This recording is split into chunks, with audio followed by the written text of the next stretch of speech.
Pagkatapos kong mag-resign at umuwi sa probinsya para mag-lay flat, mamuhay ng simple, pinakasalan ko ang kapatid ng best friend ko, pero parang hindi niya ako gusto. Sige lang, iisipin ko na lang na ang best friend ko ang pinakasalan ko.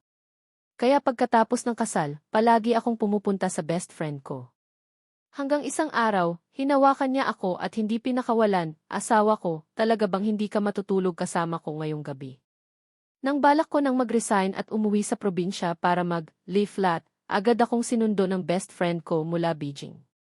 Hindi pa nga tapos ang turnover ko sa trabaho, nakasakay na ako sa private jet na pina-arrange niya.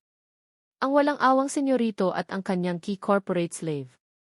Bro, matagal ka na dapat nag-resign at bumalik dito.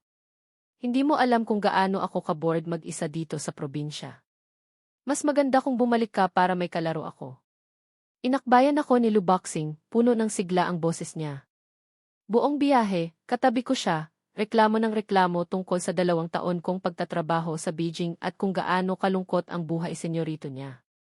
Bitawan mo muna ako, tapusin ko lang isubmit tong resume ko, kunwari seryoso kong sinamaan siya ng tingin. Doon lang niya binitawan ang braso ko sabay kite. Kahit sabihing uwi sa probinsya para mag-lay flat, lilipat lang naman ng lugar para maging corporate slave. Kailangan pa ring maghanap ng trabaho. Pagkatapos kong masend ang email, biglang lumapit si Luboxing at sinabing, hindi ba't kumpanya to ng kapatid kong babae? Anong posisyon ang ina-applyan mo? Kakausapin ko siya para sa'yo. Anong pakiramdam ng may kaibigang anak ng pinakamayamang tao sa lugar ninyo? Hindi ko napigilang mapaluha. Sana sinabi mo agad. Di sana hindi na ako gumawa ng resume. Ganoon na nga, swabe akong natanggap sa kumpanya ng kapatid ni Luboxing. Siguro dahil kinausap na siya ni Luboxing, kaunti lang ang trabahong binigay sa akin. Araw-araw, nakakauwi ako ng maaga, tapos pupuntahan ko si Luboxing. Dinadala niya ako kung saan-saan para kumain at uminom, minsan dinadala niya ako sa bahay nila para kumain ng iba't ibang local specialty, luto lahat ng chef. Ito yung mga pagkain na hindi ko kayang bilhin noong nagtatrabaho ako sa Beijing. Sanay na ako sa seafood-flavored instant noodles, kaya noong nakakain ako ng totoong noodles na may seafood, parang hindi totoo. Azhon, noong wala ka rito sa probinsya nitong 2 taon, hindi ako makasabay sa mga sosyal na rich kids. Hindi talaga ako belong. Ikaw pa rin ang mas okay, sinasamahan mo akong kumain sa mga kanto-kanto. Sabi niya sabay abot sa akin ng mga hindi maanghang mula sa bagong dating na plato ng barbecue. Para sa'yo yung hindi maanghang. Salamat, senyorito. Huwag mo na akong purihin. Nga pala, kung makita mo ang kapatid ko sa kumpanya, iwasan mo muna siya, ha? Nag-away kami.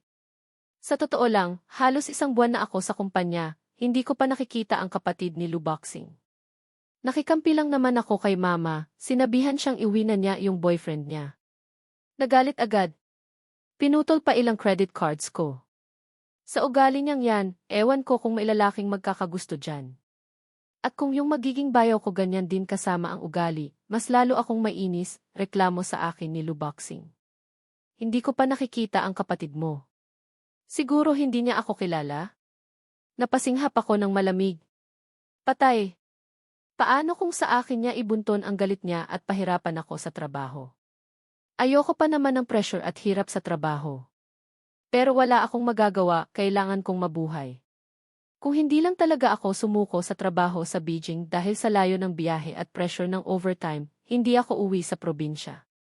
Makikilala mo rin siya. Iwasan mo lang muna siya sa ngayon. Mas seryoso iyang kapatid ko sa trabaho kaysa sa personal na buhay. Tumango ako, nangangakong hindi siya gagalitin. Pero hindi ko inaasahan, pagkatapos lang naming mag-usap, kinabukasan, pagka-time in ko sa kumpanya, nahuli niya agad ako. Kasalanan to ni Luboxing, pinilit akong uminom. Ilang bote lang, bagsak na ako. Kinaumagahan, nagsuot lang ako ng kahit anong damit at tumakbo papuntang kumpanya. Iniharap ko ang haggard kong mukha sa time clock, at sa huling 2 segundo, nag-successful ang time in ko. Nakahinga ako ng maluwag. Safe ang perfect attendance. Sakto sa oras, ni hindi man lang maayos ang itsura papasok. Saang department ka? Isang matinis na boses ng babae ang narinig ko sa likod ko, hindi boses ng supervisor namin. Nanigas ako at lumingon. Nakita ko ang isang mukhang masungit na estranghera na may magandang makeup. Administrative. Administrative ka tapos ganyan ka kaburara? Hindi mo ba nabasa ang employee handbook? Sorry po, aayusin ko lang po ang sarili ko. Anong pangalan ninyo? Napasinghap ulit ako ng malamig. Bigla kong naalala ang sinabi ni Luboxing kagabi. Ito na kaya yung masungit niyang kapatid? Tangzon, baguhan, 1 buwan pa lang dito. Alam niya. Ano ang alam niya? Nagtataka akong tiningnan siyang naglakad papunta sa area ng senior management. Patay. Siya nga ang kapatid ni Luboxing. Patay. Sigurado alam niyang kaibigan ako ni Luboxing na pinalakasan lang. Medyo nalito ako, gusto kong maiyak pero wala namang luha, napasabunot na lang ako sa sarili ko. Dahil nakita ko ang masungit na mukha ni Luzixia, buong araw akong wala sa sarili sa trabaho, nakatitig sa oras, naghihintay ng uwian. Pagka-oras, agad akong tumakbo palabas ng kumpanya, takot na makasalubong ulit si Luzixia. Paglabas ko ng kumpanya, nakita ko si Luboxing na naghihintay sa akin sa lobby. Zonj! Sabi ni tita, katulong namin, sa bahay, marunong siyang magluto ng Cantonese food ngayon, paborito mo iyon. Tara na, sa bahay ka na kumain. Ang galing kaya ni tita mag-steam ng sibas. Lumapit siya para pigilan ako. Pero nag-alinlangan ako. Pag pumunta ako sa inyo, baka makita ko kapatid mo. Bakit? Pinagalitan ka ba niya? Biglang nawala ang saya ni Luboxing, naging seryoso. Hindi naman. Huwag kang mag-alala. Simula noong nagalit siya dahil sa usapang paghahanap ng boyfriend, hindi na siya umuuwi. May sarili siyang bahay. Mabuti naman. Nang marinig kong hindi ko makikita si Luzixia, medyo nakahinga ako ng maluwag. Tara na. Pinapatanong ni tita kung ano pa gusto mong kainin. Marunong siyang magluto ng kahit ano. Gusto ko ng sopas na tadyang at ampalaya. Medyo na-overheat ako sa barbecue kagabi. CJ. Walang problema. Habang sarap na sarap ako sa pagkain sa bahay ni Luboxing, dumating si Luzixia. Bigla akong natigilan sa paghigop ng sabaw. Nagkatinginan kami. Dahan-dahan niyang sinulyapan ang mesa kung saan kaming dalawa ni Luboxing ay gutom na kumakain, tapos walang emosyong umakyat siya sa taas. Ang mga magulang ni Luboxing ay nasa ibang bansa para magbakasyon. Si Luzixia ay nakatira sa labas, kaya sa malaking mansyon, si Luboxing lang ang mag-isang nakatira. Hindi namin inaasahang uwi si Luzixia. Nagkatinginan kami, tapos nagpatuloy sa pagkain, pero itinigil na namin ang masayang usapan.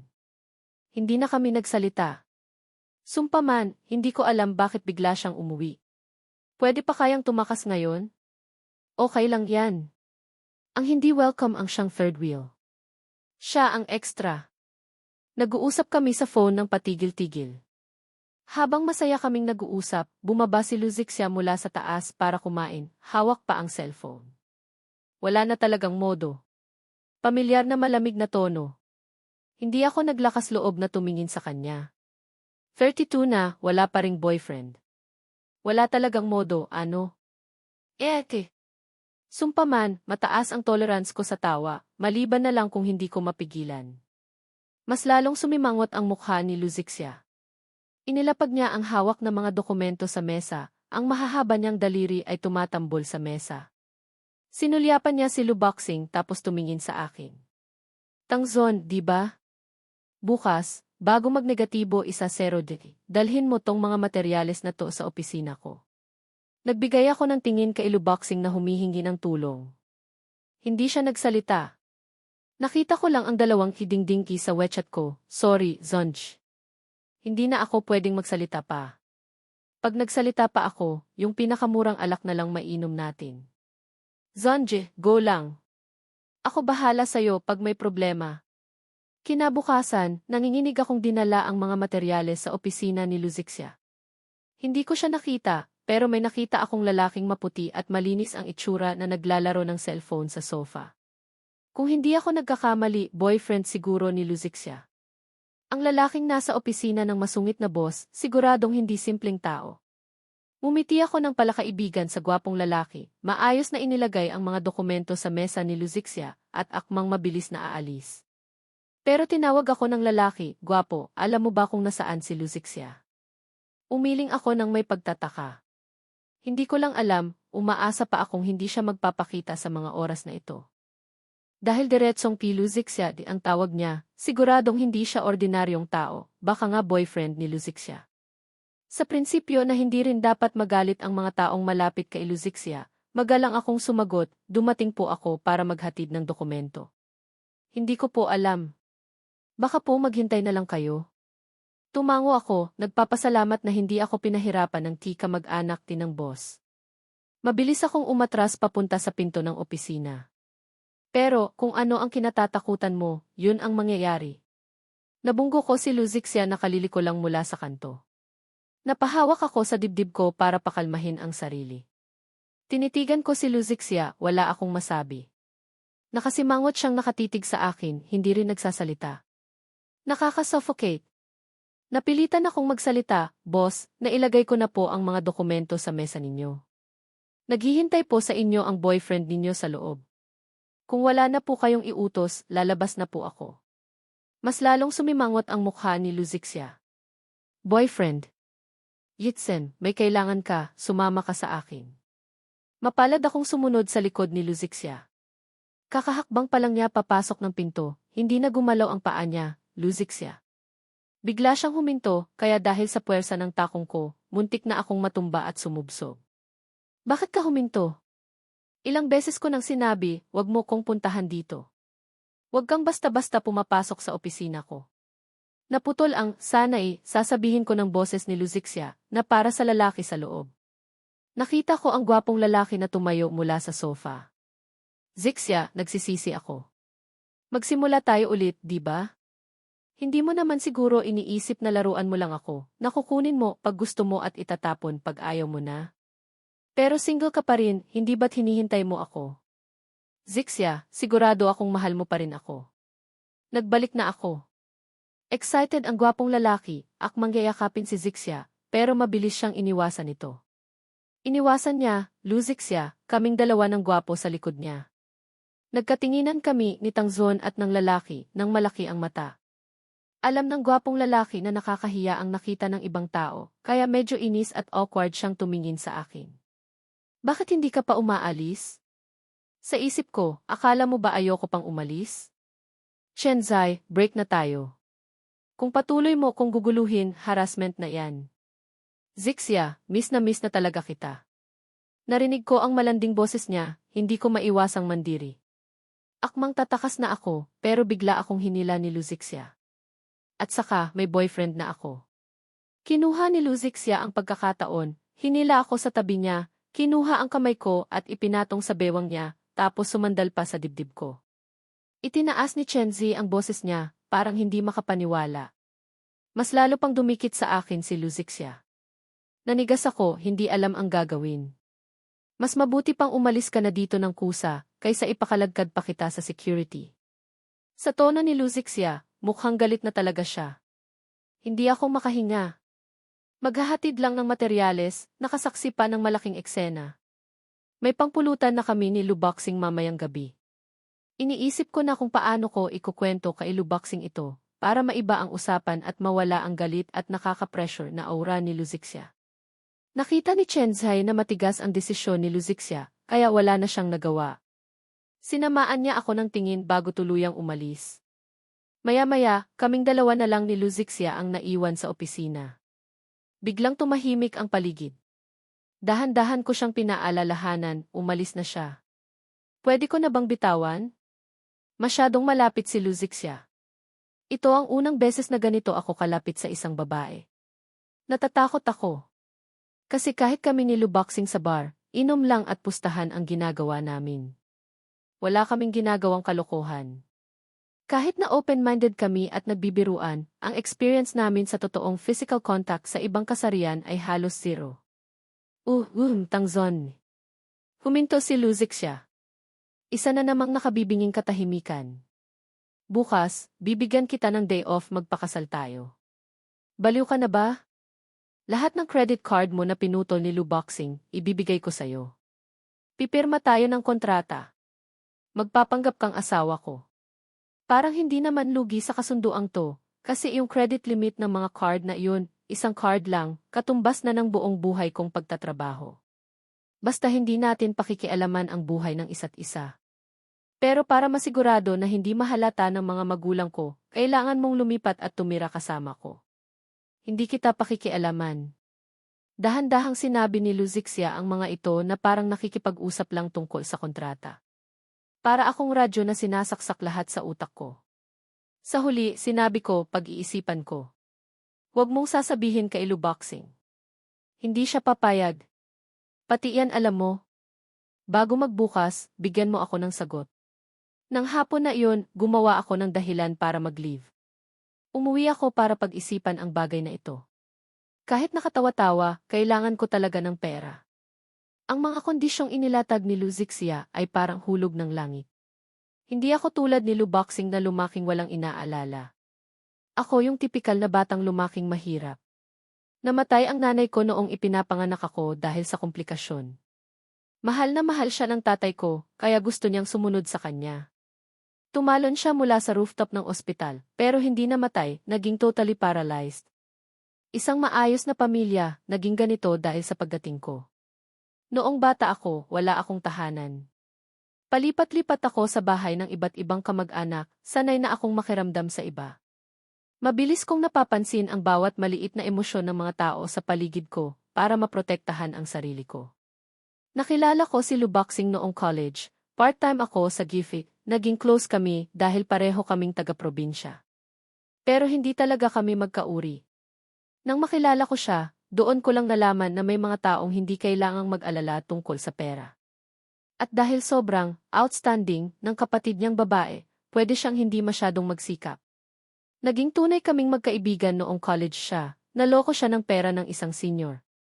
Para mabawi ang 50,000 na naloko sa kanya, hinabol namin yung senior ng 5 kalye. Binugbog namin siya at sa wakas, nabawi ang pera. 50,000. 4 na taon kong tuition at allowance, higit pa dun. Ang dali-dali mo lang akong naloko gamit ang peking game card. Paano kita hahayaang makalusot? Mula noon, nagbago ang tingin sa akin ni Luboxing. Nagsimula siyang dumikit sa akin, yayain akong kumain at maglibang. Sinasamahan ko siya dahil sinasamahan din niya akong tumambay sa library buong araw nang walang reklamo. Kahit medyo tanga si Luboxing, pwede siyang maging kaibigan. Tangzon certified, ang original na phrase, binaliktad lang, pero ako na ang nagsasabi ngayon. Pagka-graduate, balak kong pumunta sa Beijing para makipagsapalaran. Malaking syudad, di ba? Laging mas maraming oportunidad. Umuwi si Luboxing sa probinsya. Gusto niya akong sumama sa kanya pero tinanggihan ko. Gusto kong kumita ng mas maraming pera para sa pagpapagamot ng tatay ko, kahit na maliit ang pag-asa. 2 taon akong naghirap sa Beijing. Karamihan ng kinikita ko, pinapadala ko pa uwi para sa tatay kong totally paralyzed, para lang mabuhay siya. Ang turning point ay noong ilang buwan na ang nakakaraan, idineklara ng ospital na patay na ang tatay ko. Hindi naman ako masyadong nalungkot. Parang nabawasan lang ng malaking pabigat sa balikat ko. Sa wakas, natanggal na ang responsibilidad kong alagaan ang mga magulang ko. Pero mayroon pa ring sandamakmak na utang. Naisip ko, mag-lay flat na lang muna ako, dahan-dahan kong babayaran. Sinabi ko kay Luboxing na uwi ako para mag-lay flat. Okay lang maging mahirap basta masaya. 26 na taon akong naghirap. Sa ika-negatibo 27 taon ko, mamumuhay ako para sa sarili ko. Kaya nga sinabi ko, masyadong tempting ang alok na kasunduan ni Luzixia. Ang perang ibibigay niya ay sapat para mabayaran ko lahat ng utang ko ng isang bagsakan, para totoong hindi ko na kailangang magpakahirap para sa pera. Wala namang kaso sa akin ang pag-aasawa. Wala naman akong inaasahan. Sinong babae ang magkakagusto sa isang tulad kong pinanggalingan? At ngayon, ang pag-aasawa ay pwede pang makabayad ng utang. Bakit hindi? Kaya, sa huli, tinago ko kay Luboxing at nagpakasal ako sa kapatid niya.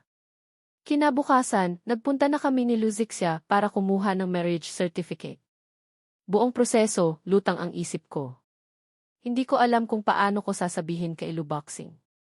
Natatakot akong mawala siya bilang kaibigan dahil pinakasalan ko ang kapatid niya. Kaya tinanong ko si Luzixia, "Boss, paano kung malaman ni Luboxing tapos magalit siya?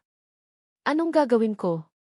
Hawak ni Luzixia ang 2 pulang marriage certificate, parang nabighani. Hindi niya ako sinagot. "Ganoon ba kaganda yan?" "Boss," nilakasan ko ang boses ko. "Aysan?" Sabi ko, paano kung malaman ni Boxing na tinago ko sa kanya na nagpakasal tayo, tapos magalit siya? Anong gagawin ko? Si Luboxing.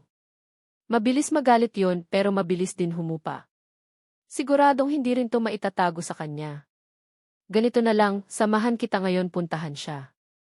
Pinag-isipan ni Luzixia ang lahat. Naisip ko rin. Kung ako lang mag-isa, siguradong hindi ko alam kung paano magpapaliwanag. Parang tinraidor ko ang best friend ko. Kasalanan ko. Maayos na minaneho ni Luzixia ang kotse papunta sa mansyon nila. Nag-message ako kay Luboxing, papunta na ako sa inyo. Ang tindi niya, grabe ang hirap ko. Kaka-message ko pa lang sa kanya, sumilip na siya sa balcony at kumaway sa akin tapos bumaba agad. Ganoon ka-sincere si Luboxing sa akin, mas lalo akong hindi makapagsalita. Napatingin na lang ako kay Luzixia, humihingi ng tulong. "Boss, tulungan mo akong magsabi, di ba? Sabay nating harapin." Pagbaba ni Luboxing, nakita niya kaming magkasama ni Luzixia. Natigilan siya. "Zixia. Zonj. Kayo." "Kinasal na kami," sabi ni Luzixia. Nagulat ako. Hindi ko inaasahang ganoon siya kadiretso. Nagulat din si Luboxing. Hindi niya inaasahang ganoon kapasabog. Pinag-aralan ni Luboxing ang 2 marriage certificate ng matagal. Nang makumpirma niyang totoo, galing sa civil registry, at hindi binili sa pinduo-duo, una niyang tinanong ng masinsinan si Luzixia. "Luzixia, binigyan mo ba ng gayuma si Tangzon?" "Kusang loob naming ginawa to, Luboxing, paano mo nasasabi yan sa akin?" Sumimangot si Luzixia at sinagot siya. "Zonj, totoo ba to?" Lumingon si Luboxing at pabulong na tinanong ako. "Kailan pa kayo nagsimula?" "Zonje, hindi ba sabi mo walang magkakagusto sa isang lalaking tulad mo at hinding-hindi ka mag-aasawa habang buhay?" Mas lalo akong nakonsensya. Noong mga panahon na iyon, hindi mabilang ang mga babaeng inilayo ko kay Luboxing. Pero ngayon, naunahan ko pa siyang magpakasal. "Boxing, sorry. Darating ang panahon, ipapaliwanag ko sa'yo. Huwag mo kong sisihin." Hindi nagsalita si Luboxing. Yumuko siya at kinalikot ang cellphone niya. 2 kiding-dinggi sa WeChat. "Zonje, sigurado ka na ba? Masama ang ugali ng kapatid ko. Pagkatapos mong ikasal, ewan ko kung papayagan ka pa niyang uminom kasama ko." Sira na. Yun pa rin pala ang pinaka-iniintindi ng loko. Tumango ako sa kanya. Mumiti siya at nag-okay sign, sobrang understanding namin. Nakakagulat, tinanggap ni Luboxing na maging bayo niya ako. Sa pangalan lang. Pareho kaming hindi inaasahan ni Luzixia na ganoon kakalmado ang reaksyon niya. Pakiramdam ko may daya, pero hindi ko masabi kung ano. "Mukhang nagmamadali na talaga ang pamilya mo sa love life mo," pabiro kong sinabi kay Luzixia. "Nasaan ang bahay mo? Tutulungan kitang lumipat." Pagkatapos lumipat, nakalimutan ko na ang sinabi sa kontrata na kailangan naming tumira ng magkasama. Yung inuupahan ko sa may bandang west ng city, medyo malayo. Ako na lang ang pupunta. Tutulungan kita. At ito, susi ng bahay namin. Paulit-ulit na bahay namin ang sinasabi ni Luzixia, medyo naiiyak ako. Wala akong naging sariling bahay. Palaging palipat-lipat sa bahay ng iba. Ngayon, napadpad ako sa bahay ng boss ko. Tangzon, ang galing mo talaga." Sobrang efficient ni Luzixia. Isang araw lang, natulungan niya akong makalipat. Siyempre, hindi naman ganoon karami ang gamit ko. Pag tumira ka sa murang paupahan, kailangan mong maging handa na paalisin ka anumang oras. Ang mga gamit ko at damit, sobrang minimal na. "Doon ka sa maliit na kwartong iyon." "Alainan?" Hindi ko maipaliwanag ng husto ang tanong ni Luzixia. Hindi ba halata na mahirap ako? Hindi niya inaasahan ano. Na si Luboxing ay magkakaroon ng isang pobreng kaibigan na tulad ko. O hindi niya inaasahan na ganito ako kamiserable pero optimistiko pa rin. Hindi na nagpatuloy si Luzixia. Hindi ko rin alam kung anong isasagot ko. Ganoon kami katahimik buong paglilipat. Pagbalik namin sa bahay niya ng gabi, pagkatapos ayusin ang lahat, naupo kami sa magkabilang dulo ng sofa. Hindi siya nagsasalita, tahimik lang siyang nakaupo doon at kinakalikot ang bago niyang blind box. Napilitan akong mag-message kay Luboxing. Paano ba ako makikipag-usap sa kapatid mo? Naglalaro siya ng blind box at hindi nagsasalita. Mukhang galit ang kasama ko sa bahay. Hindi nag-reply si Luboxing. Bigla siyang tumawag ng video. Nagulat ako sa dingdingki na tunog. Nahulog ang cellphone ko sa sahig. Sa wakas, tumingala si Luzixia. Tamad na tingin ang ibinigay niya sa cellphone ko sa sahig, tapos sinulyapan ako. Nagme-message ka na naman kay Luboxing, sinisiraan mo ako, boss. Nagkakamali po kayo. Ganyan talaga ang kapatid ko. Kasal na kayo, hindi mo ba alam? At saka, ano iyang laro niyong arranged marriage, tapos love story? Akala mo hindi ko alam, traitor ka. Tinuring kitang kapatid, tapos naging bayaw kita. Naririnig ko na ang itsura ni Luboxing sa kabilang linya, nang gigigil. Kaya sunod-sunod akong nag-send ng sorry. Hindi ko alam bakit ka pumayag sa ganoon kabaliw na hiling niya. Siguro mahal pa rin ni Luzixia yung ex niya. Matagal na silang nagkakagulo. Pero ituloy mo. Bakit hindi ka na nagre-reply? Na-curious ako. Pero hindi nagsalita si Luboxing. Pilit na pinabitin. Ang galing niyang gumamit ng ellipsis. Bukas, lumabas ka, samahan mo akong maglaro. Sasabihin ko sa'yo ng personal. Hindi, bro. Bukas Lunes, may pasok na. Pagkatapos kong i-reply yun, tuluyan ang hindi nag-reply si Luboxing. Nainip ako, tumingala at lumingalinga. Hindi ko na malayang napako ang tingin ko kay Luzixia na concentrate pa rin sa paglalaro ng laruan. Maganda talaga siya. Ang magkaroon ng ganitong mukha sa iisang marriage certificate, hindi talaga lugi. Lalo na't binibigyan niya ako ng pera. Ang kulang lang, walang pag-ibig. Pero hindi na iyon mahalaga. Wala namang pag-ibig, nabuhay pa rin ako ng mahigit 20 taon. Medyo napalalim ang pag-iisip ko. Nakalimutan kong alisin ang tingin ko kay Luzixia.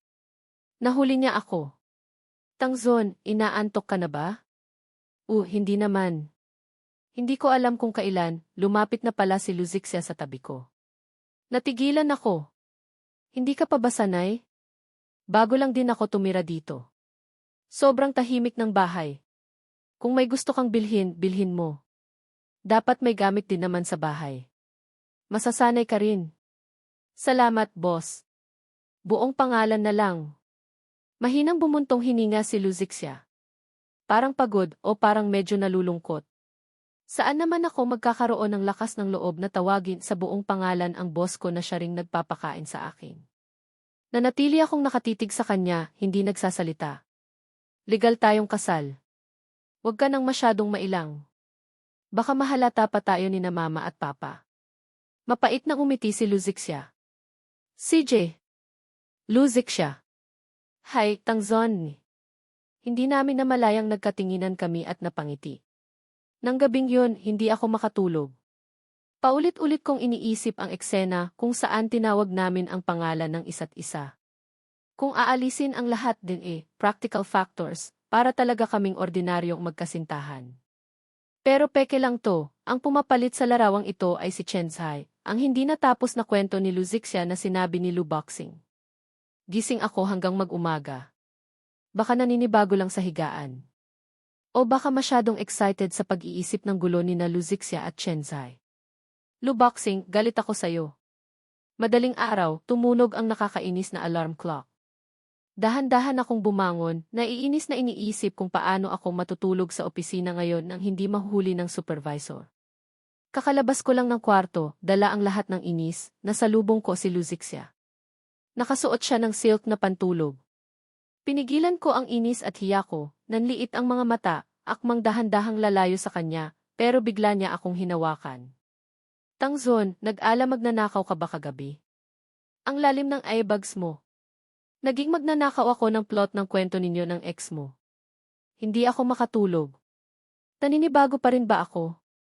Kung ganoon, huwag ka nang pumasok ngayon. Magpahinga ka na lang. Napangiti si Luzixia nang may pag-aalala. Sa ngiti niya, parang nakakita ako ng kaunting pagmamahal. Tangzon, tapos ka na. Naghahalusinate ka na dahil sa puyat. Salamat, boss. Tuwang-tuwa akong pumalakpak. Sakto. Pupuntahan ko si Luboxing para makinig ng chismis. Anong tawag mo sa akin? Sabi ko, salamat, boss. Biglang hinawakan ni Luzixia ang ulo ko. Nakakatuwa ka talaga. Pumunta na si Luzixia sa kumpanya. Kumuha lang ako ng sombrero, isinuot sa ulo ko para takpan ang pagod kong mukha, tapos pumunta na ako kay Luboxing. Hindi pa ako nakakarating sa mansyon ni Luboxing, malayo pa lang, sumigaw na ako papunta sa direksyon ng kwarto niya. Luboxing. Andito na ang bro mo. Pinag-day off ako ng masungit mong kapatid. Baba ka na. Agad na lumitaw si Luboxing sa balcony, gulat na gulat ang itsura. Hindi ko pa naiisip kung bakit ganoon ang reaksyon niya, sa susunod na segundo, nagulat na rin ako. Isang elegante babae ang sumilip mula sa pinto ng mansyon, nakangiting nakatingin sa akin. Hinahanap mo na naman si Boxing. Kumaway siya sa akin. Nanigas ako sa kinatatayuan ko. Kung hindi ako nagkakamali, ito ang nanay ni Luboxing. Sa susunod na segundo, dumating na rin si Luboxing.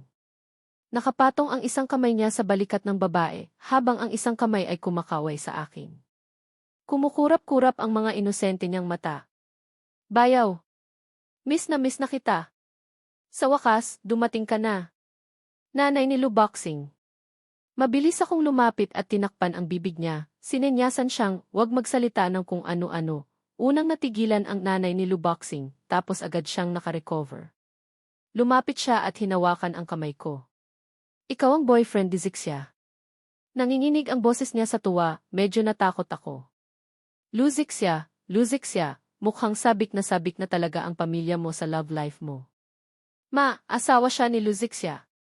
Itinulak ako ni Luboxing paharap, malakas na sinabi. Good morning po, tita. Nagpakasal na talaga? Hindi makapaniwala ang nanay ni Luboxing. Nakita ko pang kumikislap ang luha sa mga mata niya. Medyo hindi ko na natiis. Paano kung malaman niyang transaksyon lang to? Siguradong sobrang madidisappoint siya. Dahan-dahan akong tumango. Sinisenyasan ako ni Luboxing sa likod ko na tawagin siyang imama. Dahan-dahan kong ibinuka ang bibig ko, pero walang lumabas na salita. Wala akong naging nanay at hindi ko pa natatawag na mama at ang sinuman.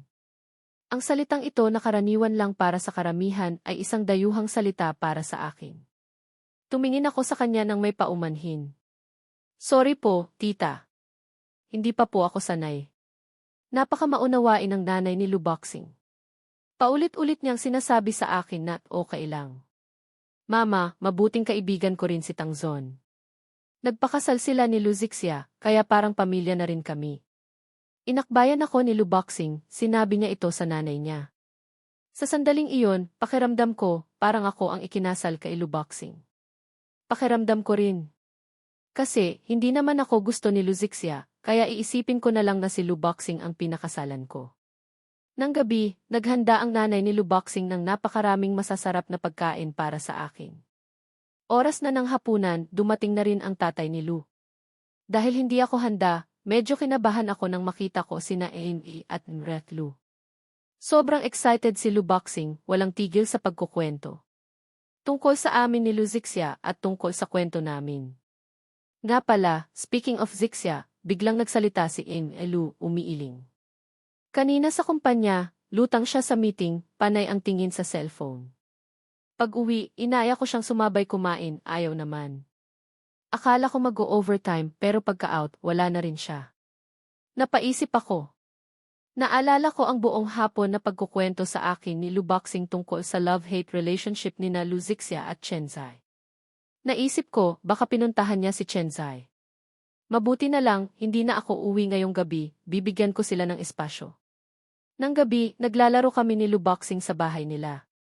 Tuwang-tuwa ako sa sarili kong pagiging maalalahanin nang biglang tumawag si Luzixia. Nasaan ka? 10:00 na, hindi ka pa umuuwi. Nag-aalalang boses ni Luzixia ang narinig ko mula sa cellphone. Agad kong hininaan ang volume. Talaga bang hindi ka nauwi? Mukhang miss ka na ng kapatid ko, sabi ni Luboxing habang inaayos ang game controller ko. Nandito ako sa inyo, kay Luboxing, pabulong kong sagot. Masama ang kutob ko. Nakikita ko na ang masungit na mukha ni Luzixia. Sa akin ka ba kasal o kay Luboxing? Hindi naman, kapatid. Selos ka na agad? Mas matagal kaming magkakilala ni Zonje kaysa sayo. Kung bibilangin mula noong una kaming nagkita, mas nauna ko siyang nakilala. Bago pa ako makasagot, lumapit si Luboxing at inagaw ang cellphone ko. Ako ang naunang nakakilala sa kanya, sabi ni Luboxing kay Luzixia. Isang walang kwentang salita ni Luzixia ang nagpatulala sa aming dalawa ni Luboxing. Nagkatinginan kami, hindi nagsasalita. Sa huli, ayaw akong pakawalan ni Luboxing bilang kalaro niya. Nagpa-cute siya ng husto para pumayag si Luzixia na doon ako matulog, basta bukas ng umaga, susunduin niya ako papasok sa trabaho. Nakakainis na kapitalista. Nang gabing yun, hindi na naman ako makatulog. Buong gabi kong inisip, hindi ko maisip kung kailan ko nakita si Luzixia noon. Kinabukasan, sobrang on time ni Luzixia na dumating sa baba ng mansyon nila. Nagulat sina Jimmy at Imretlu. Nagulat din sila na kusang umuwi si Luzixia. Pa, ma, nandito ako para sunduin ang asawa ko. Mayabang na sabi ni Luzixia, mukhang napakasaya, kaya naisip kong siguradong napakasarap ng tulog niya. Alagaan mong mabuti si Xiao Tang. Napakabait na bata niyan, maswerte ka't nakilala mo siya, tinapik siya ni Imretlu, pabulong na sinabi kay Luzixia. Tumingin sa akin si Luzixia. Tapos nagmamadaling sumagot kay Imretlu, pagkatapos ay hinila ako papasok sa kotse. Mukhang gustong-gusto ka ng mga magulang ko, ano? Ang galing naman. Basta ikaw ang nagustuhan nila, siguradong hindi sila tututol sa kahit sinong mapili mo, di ba? Iba to, sabi niya sa akin. Anong pinagkaiba? Isang marriage certificate lang naman yan. Hinila ko ang seatbelt, isinandal ang ulo ko sa gilid, senyales na medyo inaantok na ako. Pilit kong tinapos ang usapan. Habang nakapikit at gising, parang nakita kong panay ang tingin sa akin ni Luzixia. Hallucination lang to, sigurado, dahil sa puyat. Pagdating sa gate ng kumpanya, magkasunod kaming pumasok ni Luzixia. Bagong kasal, hindi na kailangang ipaalam sa maraming tao. Baka hindi kayanin pagkatapos ng 1 taon. Hindi ko inaasahan, sa gate ng kumpanya, nakasalubong na naman namin si Chenzai. Ganoon pa rin siya karelax at kaastig, kahit simpleng damit lang ang suot, ang gwapo pa rin. Hindi ko maiwasang mapatingin sa kanya ng ilang beses. Unang nakita ni Chenzi ako. Lumipad ang tingin niya sa paligid ko, tapos nakita niya si Luzixia sa likod ko. Binilisan ko ang lakad, gusto kong makapasok agad sa elevator, para iwasan ang digmaang walang usok. Pero hindi ko inaasahan, kalmado siyang bumati sa akin. Good morning. Natigilan ako. Nawala na ba sa sarili tong mokong na to? Hindi na ba niya ipaglalaban ang pag-ibig niya? Hello. Pilit akong umiti at kumaway sa kanya. Nandito ako ngayon para magpaalam kay Luzixia. Okay lang ba sayo? Saan naman ako magkakaroon ng lakas ng loob na tumutol? Kahit pa magkabalikan kayong dalawa, kailangan ko ring umalis agad. Umiling ako. Sige po. Nang akmang papasok na ako sa elevator para bigyan sila ng pribadong oras, sumunod si Luzixia, hinawakan ng mahigpit ang kamay ko. Anong sinabi sa'yo ng lalaking yan? Sabi niya, nandito siya para magpaalam sa'yo. Mag-usap kayo ng maayos. Pagkasabi ko noon, akmang aalis na ako. Pinigilan ako ni Luzixia. Zixia, congratulations sa kasal mo. Totoo ngang nandito ako para magpaalam. Dati, masyado akong mapilit at mayabang. Akala ko, madali ko lang mababawi ang nawala sa akin. Pero nalaman ko, hindi ako hinihintay ng panahon. Pagkatapos magsalita ni Chenzi kay Luzixia, lumingon siya sa akin. May kislap ng pasasalamat at luha sa mga mata niya.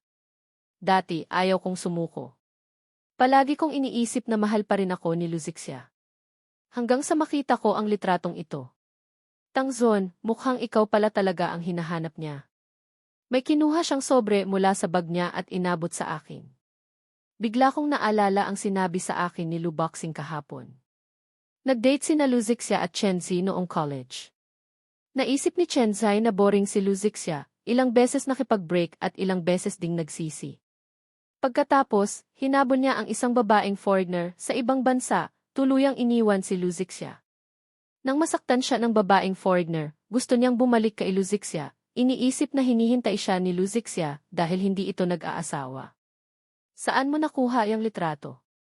Sumimangot si Luzixia kay Chenzai. Nakalimutan mo na ba?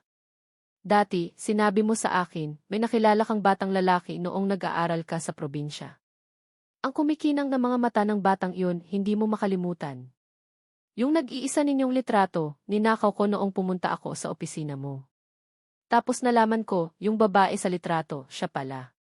Tumingin sa akin si Chenzai, medyo may ngiti ng paglaya. Siguradong hindi to alam ni Tangzon, di ba? Ngayon, sasabihin ko na sa kanya. Tangzon, ginawa niya ang lahat para makasal sa'yo. Siyempre, hindi para sumuko ako. Ngumiti si Chenzai. Bago pa kami makapagsalita ni Luzixia, itinaas niya ang hawak niyang plane ticket papuntang Los Angeles. Paalam. Nalaman ko, mas prangka at matapang pa rin ang mga babaeng foreigner. Mabilis na tumalikod si Chenzai at umalis. Nagkatinginan kami ni Luzixia. Inalis ko ang kamay ko mula sa pagkakahawak niya.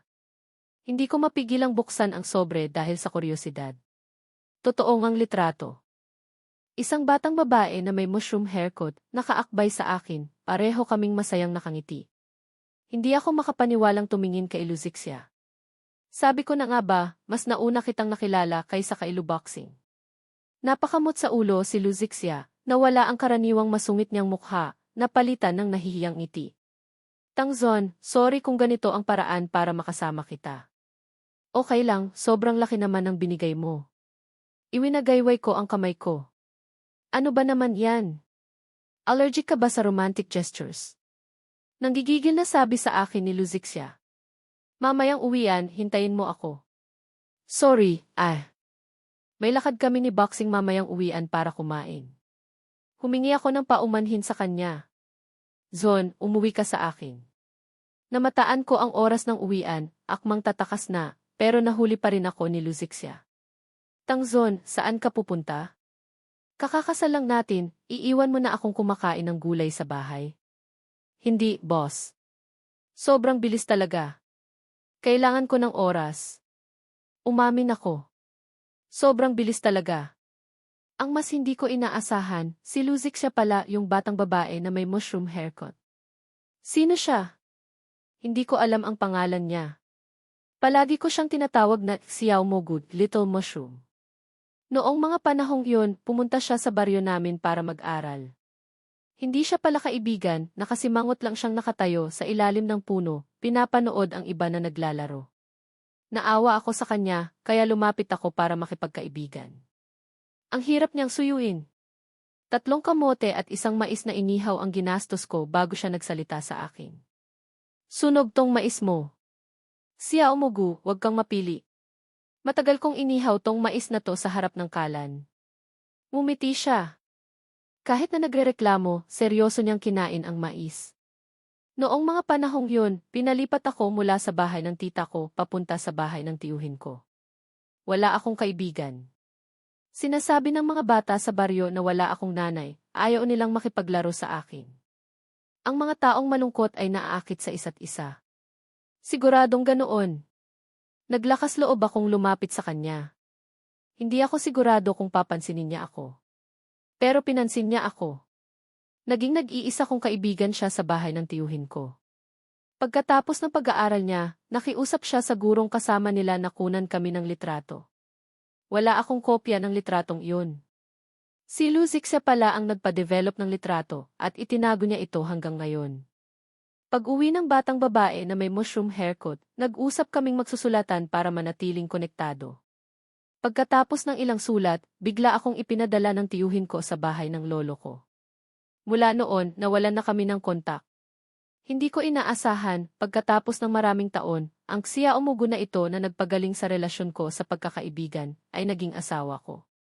Paano mo nalaman na ako yung batang lalaki? Hindi ko mapigilang itanong sa kanya. Pero tumingin sa akin si Luzixia na parang tanga.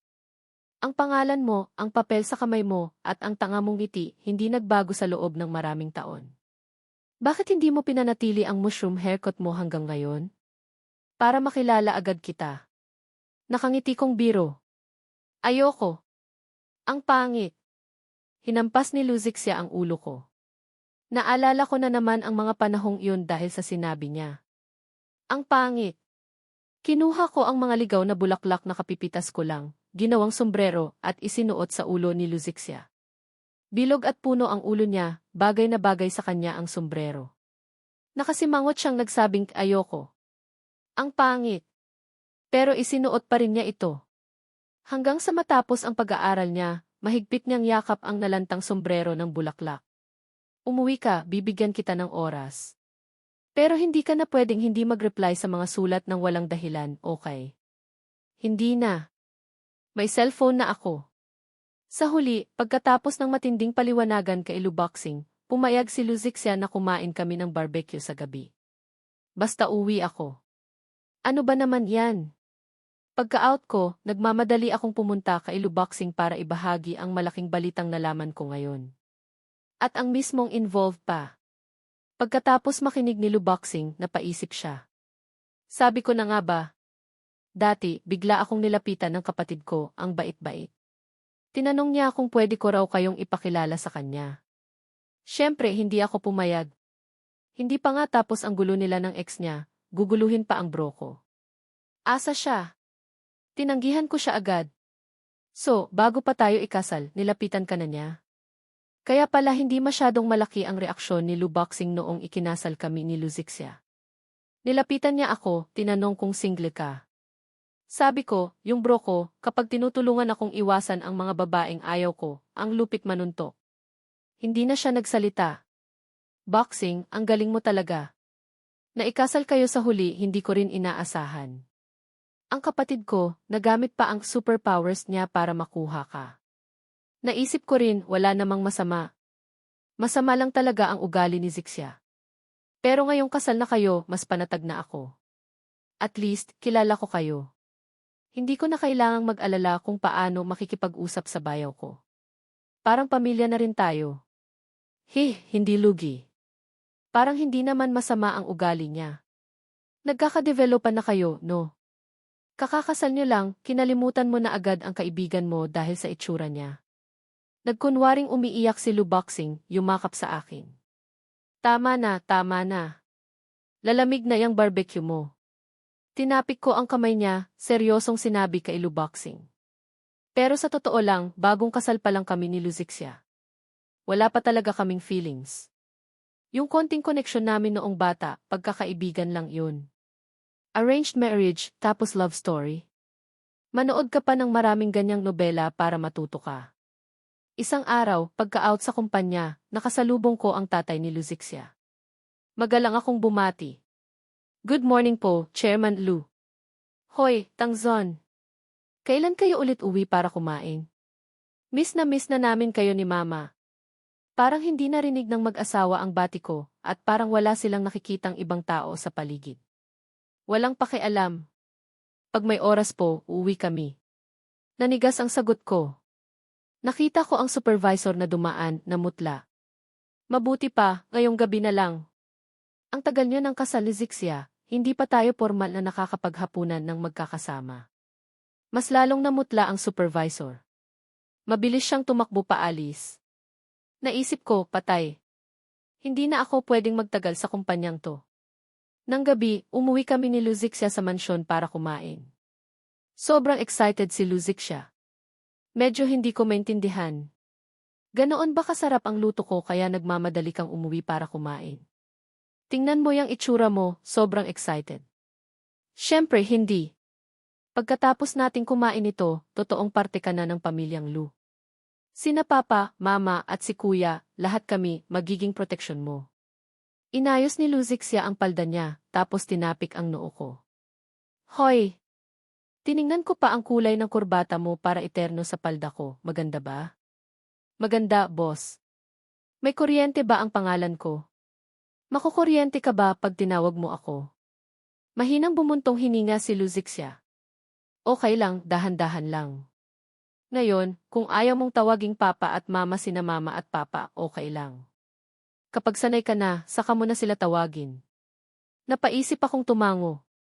Nakita kami ni Luboxing sa balcony, binitawan ang hawak niyang game controller at tumakbo pababa. Pabebe niyang sinabi, ang tagal nating hindi nagkita. Agad kong tinakpan ang bibig niya, sinenyasan siyang, bayaw, kasal ka na, huwag ka nang kumilos ng kung ano-ano sa kuya mo. Baka hindi magustuhan ng kapatid mo. Pagkasabi noon, nagbigay siya ng tusong tingin kay Luzixia.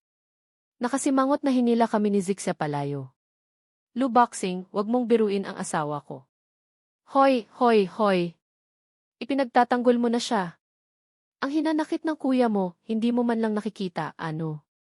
Kalahating buwan nang hindi ako pinupuntahan ni Zonj. Araw-araw siyang nasa bahay, kasama ka. Nagkunwaring umiiyak si Luboxing. Naging maayos ang hapunan ni Luzixia noong gabing iyon. Nabanggit pa ni Lu ang mga kwento tungkol kay Luzixia noong bata pa ito. Sabi niya, masama na talaga ang ugali ni Luzixia noong bata pa, sobrang tigas ng ulo. Nag-away pa sila ng tatay niya. Sa huli, dahil sa galit ng tatay niya, ipinadala siya sa isang summer camp para matuto ng leksyon. Pagbalik ni Luzixia, nagbago talaga siya. Naging mas tahimik. Madalas siyang may sinusulat, pinapadala sa post office ng katulong nila. Pagkatapos noon, hindi na nila siya nakitang nagsusulat. Pero linggo-linggo pa rin siyang pumupunta sa post office. Inosenteng tinanong pa ni Luzixia si Lu kung pwede siyang magalit ulit sa tatay niya para makapunta ulit sa baryong iyon. Sa huli, hindi na siya nagalit sa tatay niya. Dahil sinabi ng batang lalaki na gusto siya nito na maging mas malambing at palangiti. Itinatago pa ni Luzixia ang litrato nila ng batang lalaki. Naaalala ko, noong bago pa lang siyang magtrabaho sa kumpanya, dinala niya iyon sa opisina. Hoy! Kamukhang kamukha ni Xiao Tang, di ba? Ikaw ba iyon, Xiao Tang, sabi rin ni Lu. Nagkunwaring misteryoso si Luboxing, tumango, mukhang nakakuha ng tsismis. Papa, mama, ako nga po iyon. Pagkasabi noon, nagkatinginan kami ni Luzixia at napangiti, alam na namin ang ibig sabihin ng isa't isa. Napakaliwanag ng buwan noong gabing iyon. Dahan-dahan kaming nagduduyan sa swing sa likod bahay. Napakaromantikong eksena. Pero medyo naiiyak ako. Ganito pala ang pakiramdam na may tatay at nanay. Ganito pala ang pakiramdam na may nagmamahal sa'yo at may minamahal ka. Sabi mo hindi ka marunong magmahal. Okay lang, pwede kitang hintayin, pwede rin kitang turuan. Kasi may talento ka. Hinawakan ni Luzixia ang kamay ko, parang yung paraan ng paghawak niya sa sombrero ng bulaklak na ayaw niyang bitawan. Kasi noong bata ka pa lang, naturuan mo na ang isang babae kung paano magmahal. Luzixia, ang liwanag ng buwan. Ang bilog din ng buwan. Parang ikaw, Xiao Mogu. Itinuro ko ang buwan, sabi sa kanya. Susubukan ko ring mahalin ka ulit. Mula sa 3 kamote at isang mais na inihaw nagsimula ang kapalaran natin. Mahaba pa ang panahon. Epilog, pananaw ni Luzixia. Anong klaseng tao si Tangzon? Siguro, narinig ko na ng paulit-ulit kay Luboxing. Mayroon siyang mabuting kaibigan na humabol sa taong nanloko sa kanya ng pera ng 5 kalye. Dahil niloko siya ng game vendor ng 50,000. Isang matulunging best friend, kababayan pa. Pero noong summer vacation, hindi ko pa nakitang pinuntahan siya ng mabuting kaibigan niya. Sabi niya, busy raw ang bro niya sa internship, hindi talaga umuuwi. Pagka-graduate, bumalik si Luboxing, sobrang lungkot. Sabi niya, pumunta raw sa Beijing ang kaibigan niya. Sinubukan ni Luboxing sa bahay na makisama sa ibang mga anak mayaman, pero palaging bigo. Dahil mahilig si Luboxing kumain sa kanto-kanto at uminom ng beer. Ang mga senyoritong iyon, mahilig lang sa magagarang western food at red wine. Pagkatapos, isang araw, excited na sinabi ni Luboxing na pupunta siya sa Beijing para sunduin ang isang tao. Sunduin ang kakapatiran niyang best friend na uwi galing sa business trip. Sa gate ng kumpanya, nakita ko ang kaibigan niya. Nagulat ako. Akala ko panaginip lang. Nakita ko ulit siya. Ang batang lalaki kong may kumikinang na mga mata.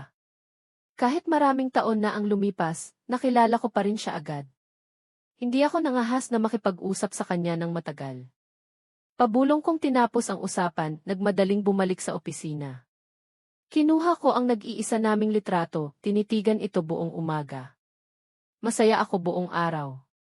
Ang tadhana, ang galing diba? Ang best friend na ilang taon ng bukang bibig ni Luboxing, siya pala ang mabuting kaibigan ko. Ang mabuting kaibigan na gusto ko. Pero hindi ko pa alam kung paano ko siya haharapin. Kaya kapag kaharap ko siya, madalas blanko ang isip ko. Ang pagpapadala sa kanya ng dokumento, diskarte ko yun. Gusto kong makita niya ang litratong yun. Kasi parang hindi niya ako nakilala. Pero hindi ko inaasahan, ang litratong iyon na itinuturing kong kayamanan, ninakaw ni Chenzai. Hindi niya nakita. Nawala ang litrato ko, matagal akong nalungkot ng palihim. Sa huli, kinumbinsi ko na lang ang sarili ko, okay lang. Dumating siya sa tabi ko. Siguro, kapalit yun ng pagkawala ng litrato. Hindi lugi sa kasunduang to. Pinipilit ako ng pamilya ko. Nag-aalala ako kung paano ako makakalapit sa kanya. Dumating si Chenzai.